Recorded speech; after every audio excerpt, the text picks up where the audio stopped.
Hello students, welcome to easy math for JEE. I am Ujjwal Kaushik your friend. हमारे channel पे IIT JEE mathematics के previous year question के solution available हैं, तो go through that solution students. और जो भी आईआईटी जेई की प्रिपरेशन कर रहे हैं उनके लिए हमारा चैनल बहुत यूजफुल है। तो आज क्वेश्चन शुरू करते हैं। Let x denote the greatest integer less than or equal to x, then the value of x and x belongs to the set of real number satisfying the equation e raised exponential function x greatest integer square plus ex plus 1 minus 3 lies in which interval। Fine. तो यहाँ से शुरू करते हैं अपने question को।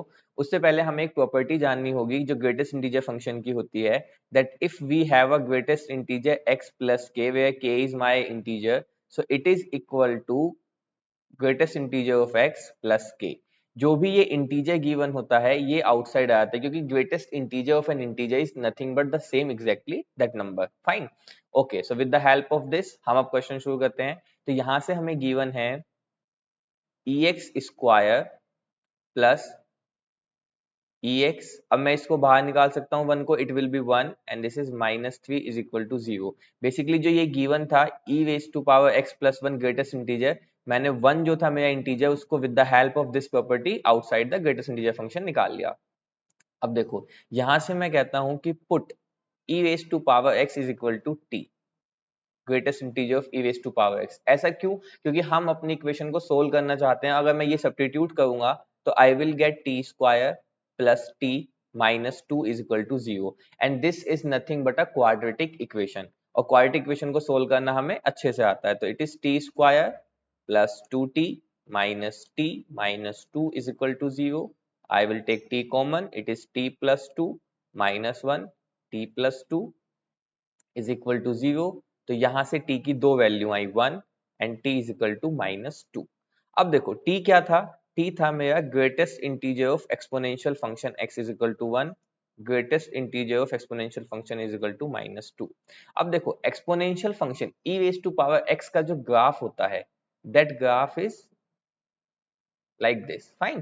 तो ये ग्राफ जो होता है ये कभी भी नेगेटिव नहीं होता, ठीक है। इसकी रेंज कभी भी y के नेगेटिव पे लाई नहीं करती। ये हमेशा इसकी जो रेंज होती है वो 0 से बड़ी होती है अप टू इंफिनिटी। तो इट मींस ये वाली जो वैल्यू है ये मेरे लिए एप्लीकेबल नहीं है। Now come to this one, e raise to power x is equal to 1। अब देखो हमें दिया गया है कि एक्सपोनेंशियल फंक्शन का ग्रेटेस्ट इंटीजर 1 मिल रहा है तो इट मींस जो e raise to power x है वो वैल्यू ले रहा होगा बिटवीन 1 से 2। ये मैंने कैसे लिखा देखो, e raise to power x का ग्रेटेस्ट इंटीजर 1 है, तो इट मींस जैसे अगर मैं कहना चाहूं यहाँ पे जैसे ये मान लीजिए कि y greatest integer of y की वैल्यू 1 है, इसका मतलब y जो है वो वैल्यू ले रहा होगा बिटवीन 1 से 2।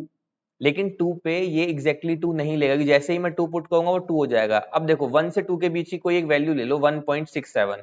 अब अगर मैं इसका 1.67 का ग्रेटेस्ट इंटीजर निकालूं, I know this is 1, so it means जो मेरा y है वो बिटवीन 1 से 2 वैल्यू ले रहा होगा, 1 पे क्लोज 2 पे ओपन। तो y यहाँ पे क्या nothing but exponential function.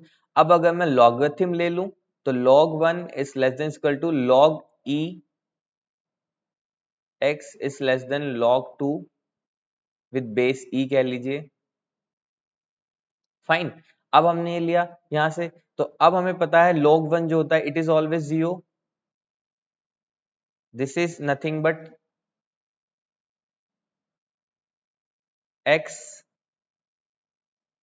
And this is log 2 with base e। तो जो हमारी x की वैल्यू आई, तो जो हमारा x आया that belongs to 0 to log 2 with base e, and this is option number 3, so that is our right answer.